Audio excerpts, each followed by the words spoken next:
நிகழ்ச்சிக்கு வந்திருக்க எல்லா பத்திரிகையாளருக்கும் ரொம்ப நன்றி. சின்ன படங்களாலும் பெரிய படங்களாலும் எப்பவுமே நீங்கள் வந்திருக்கிறது தான் ஒரு நடிகர்களுக்கும் தொழில்நுட்ப கலைஞர்களும் இயக்குநர்கள் தயாரிப்பாளர்கள் எல்லாருக்குமே அது ஒரு பெரிய சப்போர்ட்டாக இருக்கும். ஸோ அந்த வகையில் நான் வந்த வரைக்கும் எப்பவுமே இந்த அரங்கம் எல்லா படங்களுக்கும் நிறைந்திருக்கும். அது காரணம் நீங்கள் மட்டும்தான். நீங்கள் கூடதெல்லாம் வெளியே அனுப்பிட்டு டேய் நான் நிற்பேன்டா உள்ள அப்படின்வாங்களா, அந்த உரிமையோட இந்த அரங்கத்தை நிறைக்கிறது எப்பவுமே பத்திரிகையாளர் தான். அவங்களுக்கு என்னோட மனமார்ந்த நன்றிகள். ஸோ இந்த படத்தை முதல் நன்றி அப்படின்னு நான் ஆரம்பிக்கணும்னா நான் வந்துட்டு பாக்கியானுக்கு தான் ஆரம்பிக்கணும். ஏன்னா அவர் தான் என்ன இந்த ப்ராஜெக்டில் கூட மிரட்டி கொண்டு வந்தார். அதுதான் உண்மை. ஆனால் இல்லைண்ணா புது ப்ரொடக்ஷனாக இருக்குண்ணே, எப்படிண்ணே மேடம் எதாவது ஒர்க் பண்ணியிருக்காங்களா, இதுதான் டு பி ஹானஸ்ட், அதான் மேடம் ஒர்க் பண்ணியிருக்காங்களா, இப்போ தானே கொஞ்சம் கொஞ்சமாக ஏதோ அப்படி இப்படின்னு கஷ்டப்பட்டு ஒரு ஹீரோவாக வந்திருக்கேன், ஒரு 3-4 படம் பண்ணிட்டேனே, ஓகேவா லிங்கேஷ் பிரதர். அவர் ஃபஸ்ட்டு எப்பவுமே எப்படி ஆரம்பிப்பார்னா கொஞ்சம் கெஞ்சரா மாதிரி இருக்கும், அப்புறம் கொஞ்சம் அப்படியே ஏறுவார், அதுக்கப்புறம் முடிக்கும் போது மிரட்டுற வருவீங்களா மாட்டீங்களா அப்படி போயிடுவார் அவர் எப்பவுமே. லிங்கேஷ் பிரதர் நம்பி வாங்க பிரதர் நம்ம பண்ணுறோம் அப்படின்னா ஃபஸ்ட், இல்லைண்ணே விட்டுலாண்ணே கொஞ்சம் எனக்கு டவுட்டாக இருக்கு அப்படின்னா, அதுக்கு அடுத்து ஃபோன் அடிச்சு லிங்கேஷ் பிரதர் நம்மளாம் சேர்ந்து பண்ணுறோம் அப்படின்னாரு.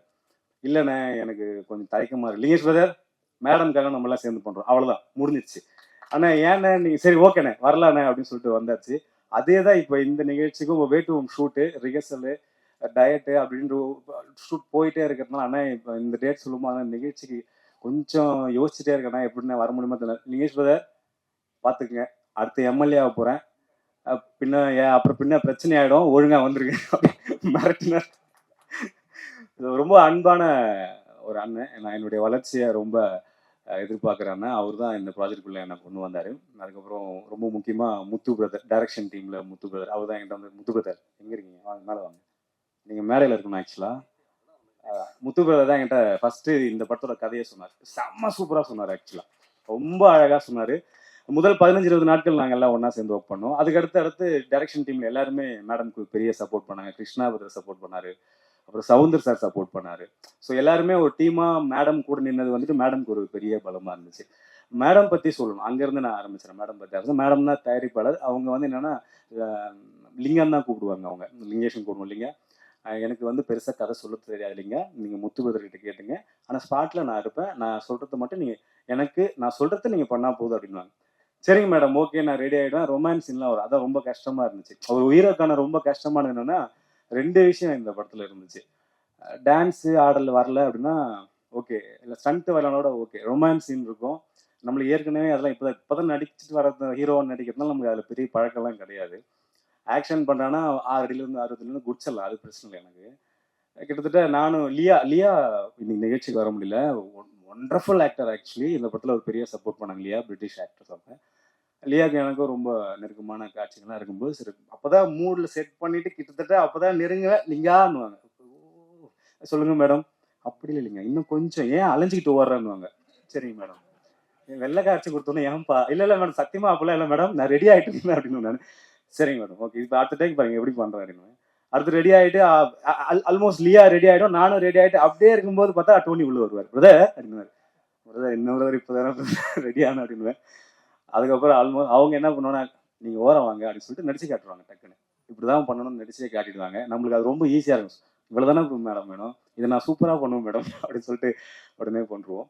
ஸோ என்னன்னா எனக்கு ஏற்கனவே வந்து தமயந்தி மேடம் கூட ஒர்க் பண்ணதுனால, காயல்னு ஒரு படம் ஹீரோ ஒர்க் பண்ணதுனால எனக்கு ஒரு பெண் இயக்குனர் கூட ஒர்க் பண்ணுறதுல கொஞ்சம் அவங்க எனக்கு நிறைய கற்றுக் கொடுத்துட்டாங்க. ஆண் இயக்குனர் கூட ஒர்க் பண்ணிடலாம், முறைச்சி கூட நின்றுடலாம். ஏன்னா எதிரி ஆயுதம் எடுத்தால் நம்மளும் ஆயுதம் எடுக்கலான்ற ஒரு பெரிய ப்ளஸ் இருக்குதுங்களா. ஆனால் என்னென்ன போவான்னு சொல்லிட்டு நம்ம சண்டை போடலாம். ஆனால் இவங்க வந்து அறிவு எடுக்கும்போது நம்ம ஒன்றுமே அன்பு எடுத்துருவாங்க. ரெண்டாவது அதில் நம்ம ஒன்றுமே பண்ண முடியாது. இல்லைங்க எனக்காகப்பான்றாங்க. சரிங்க மேடம் பண்ணுறேன் மேடம் அப்படின்னு சொல்லிட்டு அந்த இடத்துக்கு நம்ம நகர்ந்துரும். ஸோ முழுக்க இந்த படத்தில் என்ன அவங்க வந்து ரொம்ப அன்பாக தான் வேலை வாங்கினாங்க. அன்பால் ஏதாச்சும் நான் பண்ணலாம், என்னை எந்த இடத்துலையும் இது பண்ண மாட்டாங்க. எனக்காக இல்லைங்க ஒரு டைம் பண்ணுறாருன்னுவாங்க. சரிங்க மேடம் ஓகே மேடம் அப்படின்னு சொல்லிட்டு போனோமா. ரொமான்ஸ் சீனில் ஒன் முறையே போகாது, மற்ற ஓடி வரத்து எகிரி குதிக்கிறது இதில் மட்டும் ஒரு 10 டேக் வாங்கிட்டே இருப்பாங்க அவங்க மாட்டுக்கும். ஸோ ரொம்ப இன்ட்ரெஸ்டிங்கான ரெண்டாவது வந்து ரொம்ப பவர்ஃபுல்லான ஒரு லேடி. அதாவது ஃப்ரம் த ஃபர்ஸ்ட் டே நீங்கள் எனக்காக பண்ணுறீங்க இல்லைங்க, எத்தனை இடையூறுகள் வந்தாலும் சரி, எத்தனை பிரச்சனைகள் வந்தாலும் ஏதாச்சும் எனக்கு ஒரு ஃபோன் பண்ணுங்க, நான் அவங்ககிட்ட பேசுவேன், நீங்கள் வந்து எனக்காக பண்ணணும். இந்த நாள் வரைக்கும் அவங்க கடைசியாக வந்து எனக்கு ஃபோன் பண்ணிங்க எனக்காக வாங்க, நம்ம ஒரு படம் பண்ணியிருக்கோம், நம்மலாம் சேர்ந்து பண்ணியிருக்கோம், இந்த டேட் ஃபிக்ஸ் பண்ணியாச்சு, எப்படியாவது அட்ஜஸ்ட் பண்ணிட்டு நீங்கள் வந்துடுங்க. சரிங்க மேடம் ஆல்மோஸ்ட் எனக்கு ஷூட் இல்லை அந்த டேட்டில், நான் கேட்டுட்டேன், நான் கண்டிப்பாக நான் வரேன் அப்படின்னு சொல்லிட்டு அந்த அன்பு இப்போ வரைக்கும் வந்தவொடனே மகனே அப்படின்னாங்க. ஸோ அந்த அன்புக்கு இந்த படம் வெற்றி அடையணும் அப்படின்னு சொல்லிட்டு நானும் வாழ்த்துறேன். அண்டு படத்தோட கேமராமேன் பற்றி நிறைய சொல்லணும். டோனி டோனி நானும் எனக்கும் பயங்கரமான ஒரு ரேப் வந்துச்சு. நான் ஒரு 20 அடியில் பறந்தேன்னா டோனி 30 அடியில் பறந்துட்டு இருப்பேன். பிரதர் நான் இங்கே இருக்கேன் அப்படி மேலே பாருங்க அப்படின்னுவாரு. சூப்பரான ஒரு கேமராமேன். ஆக்சுவலாக கௌதம் நான் சொன்ன மாதிரி ஒரு எக்ஸலண்ட்டான ஒரு கேமராமேன். பயங்கர ஹார்ட் ஒர்க்கு. ஸ்டண்ட்லாம் கொடுத்துட்டா அவர் தனியாக உருண்டுக்கிட்டு இருப்பார் கேமரா வச்சு. பிரதர் இப்படி பண்ணலாம் அப்படி பண்ணலான்னுவார். ஸோ அவர் கூட ஒர்க் பண்ணதில் ஒரு மிகப்பெரிய சந்தோஷம் எனக்கு. அப்புறம் சந்துரு அண்ணா லிரிக் ரைட்டர். சந்துரு அண்ணாக்கு எனக்கு வந்து முதல் பழக்கம் எப்படின்னா டானாக்காரன்ல பழகனா நேரடியாக நாங்கள் 2 பேர் பார்த்துல. டானாக்காரன்ல அண்ணன் வந்து லிரிக் எழுதி அனுப்புறாரு. அப்போ நான் என்ன பண்றேன், அந்த டோனை கேட்டு நான் ஒரு லிரிக் எழுதிக்கிட்டு இருக்கேன். நான் எழுதி பாவல் கிட்ட கொடுத்துட்டேன். தலா இது எப்படி இருக்குல்ல பாருங்க டான் அப்படின்னு சொல்றேன். டான் இது லிரிக் பயங்கரமா இருக்கு டான், நம்ம தமிழ்நாட்டை சொல்லுவோம் சொல்லிட்டு எனக்கு தெரியாது. அவர் போய் தமிழ்நாட்டை சொல்லிட்டாரு. தமிழ்நாடே தம்பி வாடா அப்படின்னு சொல்லிட்டு என்னை கூப்பிட்டு இன்னும் அவளை உட்கார வச்சாரு. இல்லடா கூட்டு போய் அடிக்க போறாரு அப்படின்னு நினைச்சு. ஆனா இல்லைண்ணே உள்ள சீன் இருக்குண்ணே. அட வாடா நானே போறேன் உனக்கு என்ன வாடா அப்படின்னு கூப்பிட்டு போயிட்டாரு.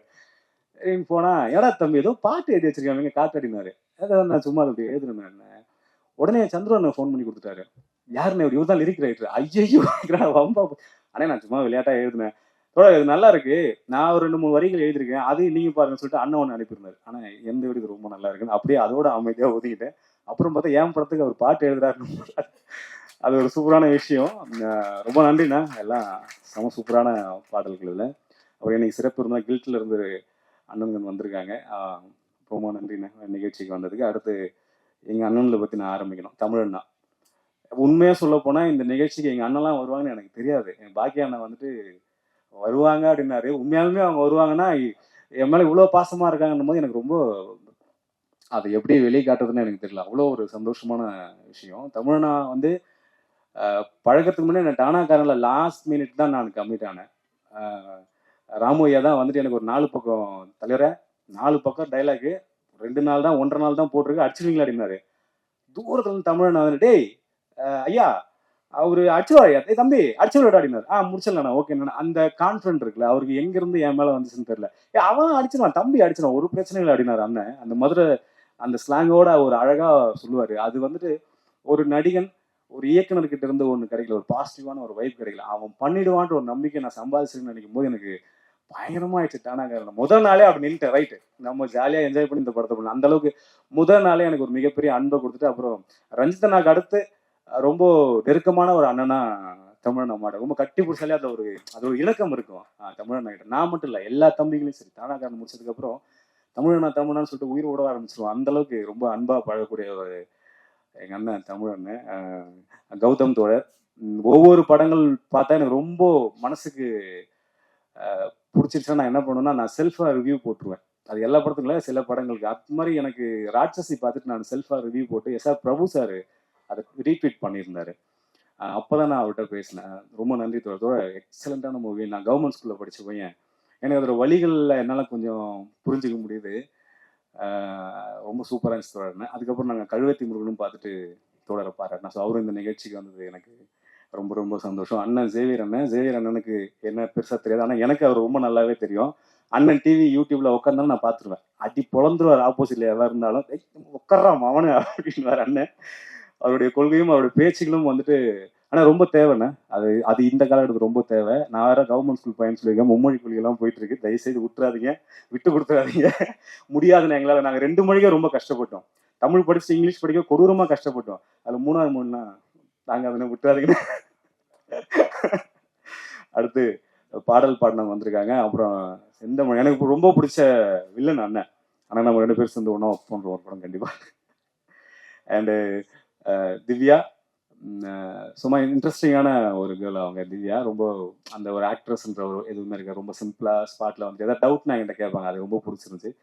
நான் ரொம்பலாம் சொல்ல மாட்டேன், அவங்க பண்ணுறது நல்லா இருக்குன்னு சொல்லுவாங்க. அவ்வளோ சூப்பராக பண்ணுறீங்க நல்லா பண்ணுங்க அப்படின்றேன். அதுலேயே ஒரு மாதிரி டெம்ட் ஆகி பயம் நடிக்க ஆரம்பிச்சிருவாங்க. எமோஷனல் சீன்லாம் ஒரு மாதிரி கண்ணு கலங்க வச்சுருவாங்க நம்ம ஆப்போசிட்டில் இருக்கும்பொழுது. அண்டு லியா இன்னைக்கு வர முடியாத சூழல். பட்டு ஒரு டஃப்பான சூழல் என்னன்னா எனக்கு வந்து இந்த படத்தில் ஸ்டண்ட் பண்ணதோ ரொமான்ஸ் பண்ணதோ இல்லை வந்து ஆக்ஷன் பண்ணதோ அதெல்லாம் கிடையாது. லியாவுக்கு நான் டிரான்ஸ்லேட் பண்ணணும், இங்கிலீஷில் டிரான்ஸ்லேட் பண்ணணும். அதுதான் ரொம்ப டஃப்பாக இருந்துச்சு. அதை லியா புரிஞ்சுப்பாங்க. Okay is okay right. எனக்கு தெரிஞ்ச இங்கிலீஷில் நான் சொல்லுவேன், அவங்க யூகே இங்கிலீஷில் அதை புரிஞ்சுப்பாங்க. புரிஞ்சுக்கிட்டு அதை நடிக்கும்போது நம்ம அவுட்புட் பார்க்கும்போது அவ்வளோ அழகாக நடிச்சிருப்பாங்க. ஸோ ஸோ சின்ன வேர்ட் கொடுத்தா போதும், லியா வந்து அதை புரிஞ்சு பயங்கரமாக நடிச்சிருவாங்க. ஸோ லியா இன்னைக்கு இல்லை. ஸோ பட் தேங்க்ஸ் லியாவுக்கு ஒரு மிகப்பெரிய தேங்க்ஸ். அண்டு கடைசியாக என் டார்லிங் தம்பி மச்சி டார்லிங் என்ன வேணாலும் சொல்லி கூப்பிட்டு திடீர்னு தோணும்போது, ஒரு எக்ஸலண்டான மியூசிக் ரைட்டர், ஒரு பயங்கர இன்ட்ரெஸ்டிங்கான சவுண்ட்ஸ்லாம் இருக்கும் அவங்ககிட்ட. நாங்கள் ஏற்கனவே ஒரு ப்ராஜெக்ட் ஒர்க் பண்ணுறதா இருந்தோம், பட் பண்ண முடியாமல் போச்சு. இப்போ ஒரு ப்ராஜெக்ட் ஒரு பிளான் பண்ணோம், அதுவும் கொஞ்சம் ஸ்கிப் ஆச்சு. பட் இந்த ப்ராஜெக்ட் நாங்கள் பண்ணிட்டோம். இருந்தாலும் இன்னொன்று பண்ணணுன்ற ஒரு ஆர்வம் ஒன்று இருந்துகிட்டே இருக்கு. சாண்டியோட சவுண்ட்ஸ் வந்துட்டு ரொம்ப ரொம்ப யூனிக்காக ரொம்ப இன்ட்ரெஸ்டிங்காக இருக்கும். இந்த படத்தில் வந்துட்டு ஃபஸ்ட்டு நான் கமிட் ஆகிறதுக்கு மிக முக்கியமான காரணம் சாண்டியோ. அந்த சாங் எனக்கு போட்டு காட்டினாரு முத்துத்தோட. இந்த மாதிரி செம சூப்பராக சாண்டி போட்டா. ஓ சாண்டி இருக்கானா, அப்போ ஓகேண்ணே சாண்டி நீங்கள் மேடம் இப்போ பாக்கியாண்ணா ஓகேண்ணே நம்ம பண்ணிடலாம் இந்த ப்ராஜெக்ட் அப்படின்னு இது செலக்ட் பண்ணதுக்கான ரொம்ப முக்கியமான காரணம் சாண்டியும்.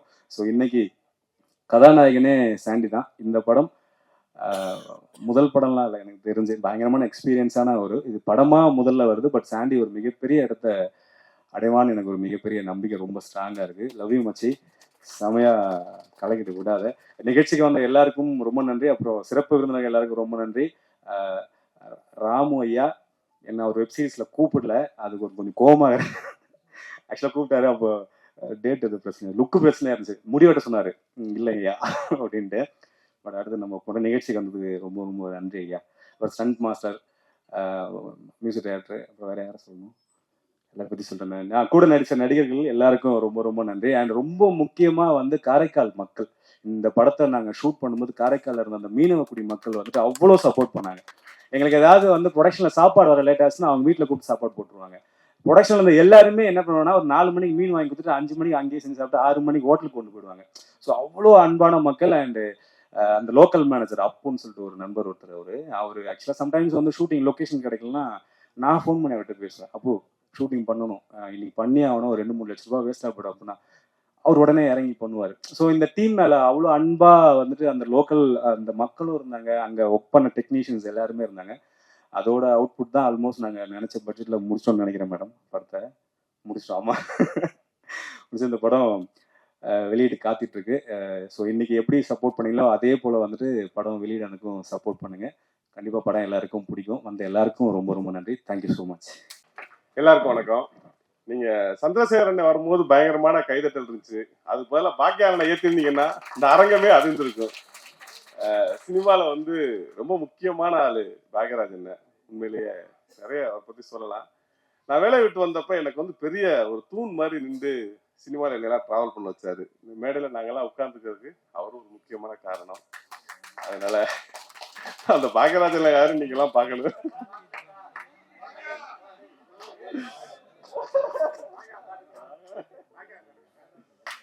யாரா பாக்யராஜ்? நாங்கெல்லாம் ரூம்மேட்டு.